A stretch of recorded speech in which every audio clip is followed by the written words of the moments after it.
The read on all of this is James Freeman, the Wall Street Journal editorial page assistant editor, Fox News contributor. Got David Morey here, of course, a former Obama presidential campaign advisor. And last but not least, our always shy and reticent Dagen McDowell.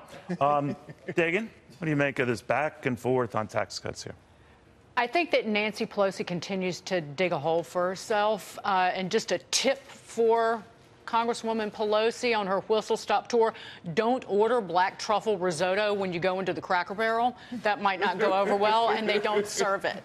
But again, I think that, again, are you sure they don't serve? Doubling down on the crumbs comment, and you've begun to see a list of Democrats trying to distance themselves from her comments. And even the Koch brothers are running a couple of ads, I know, in Indiana and Missouri, going after Claire McCaskill, a senator who's up for re-election, a Democrat, because she didn't vote for it. And they're really pushing the message that Democrats are not in favor of middle-class tax cuts, and it seems to be working. You know, Dave, I'm curious the take on, I know all Democrats vote against this. They tell me to a man or woman they would still vote against it, but from Steny Hoyer to a host of other prominent Democrats have said Nancy Pelosi dismissing these $1,000 bonuses as crumbs and all that was not the right approach to take, and it might be boomeranging. Do you think it might be boomeranging? I think it's moving more like 4 or 5 points in the real clear generic ballot advantage. But I agree with Dagen. I mean, you can't. We've done a lot of international campaigns that have not won by being against everything or something.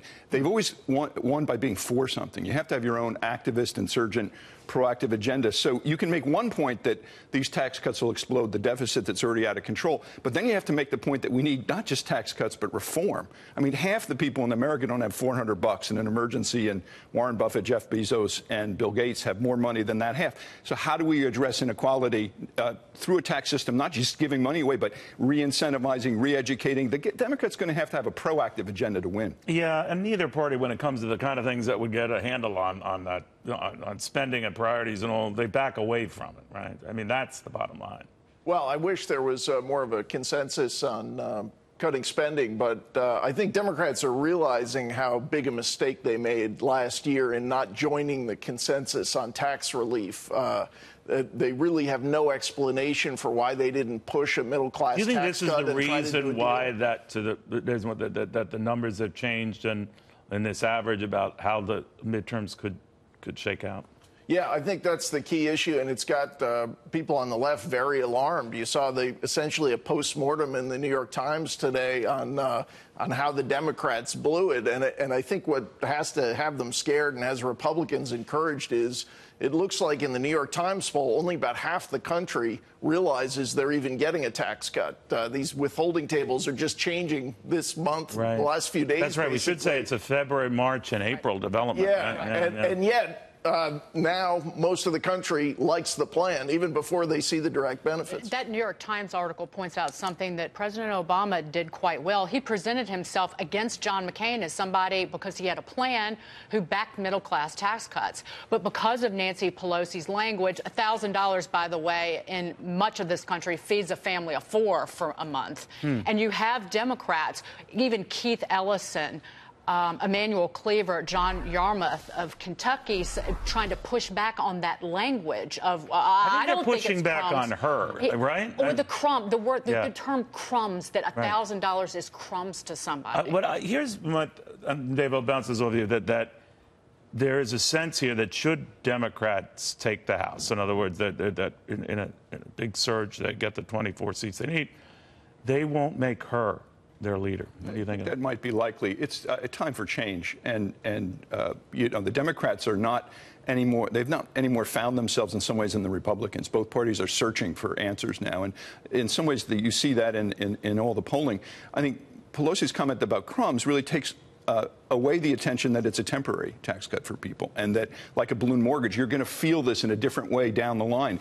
It doesn't really matter what the polls say today. It's a November pay stub that's going to influence this election. Tough election for the Democrats to win, by the way, in the House. If you really look at the lineup. Republicans probably lose seats. I still don't know if they'll lose control. Right.